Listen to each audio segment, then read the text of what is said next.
Good morning, remarks ওয়ার্ল্ডে সবাইকে স্বাগত। আজকে বৃহস্পতিবার আর এখন বাজে ঘড়িতে সকাল 7:30।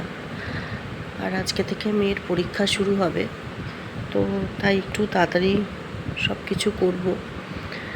এখন ঘুম থেকে উঠে আজকে সত্যি ভালো লাগছিল না, কারণ একদম গলাটা এত ব্যথা করছে আর তার সঙ্গে কানে ব্যথাও রয়েছে। প্রচণ্ডভাবে ঠান্ডা গরম লেগে গেছে, আপনারা গলার স্বরটা শুনেই বুঝতে পারছেন। কথা প্রায় না বলতে পারলেই ভালো হতো। আর এখন আমি 1 কাপ গরম চা নিয়ে বসেছি আদা দিয়ে।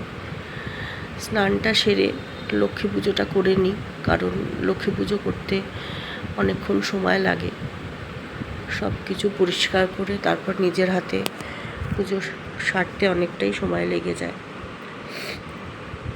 ভীষণ ঠান্ডা লেগে গেছে তো, আর শরীরটা একদম ভালো নেই বলে তাড়াতাড়ি কোনো কিছুই করতে ইচ্ছা করছে না। ধীর গতিতেই সব সম্পন্ন করছি। পুজোটা সেরে নিচে যাব, আর ততক্ষণে সবজিওয়ালা এসে মোটামুটি কিছু কিছু সবজি দিয়ে গেছে দেখছি। একদম ছোট ছোট উচ্ছেগুলো খুব ছোটই দিয়েছে, রাঙা আলুগুলোও বেশ ছোট। আর এখানে গাছের একটু পেয়ারা বলেছিলাম দিয়ে যেতে, আর গরমকাল বলে কটা লেবু দিতে বলেছিলাম। আর এগুলো বললো চুবড়ি আলু, আমি এগুলো কোনোদিন খাইনি, কিন্তু ও জোর করেই প্রায় 1 প্রকার দিয়ে গেল। আর এগুলো বাঁধাকপি রাখলাম, একটু বেগুন,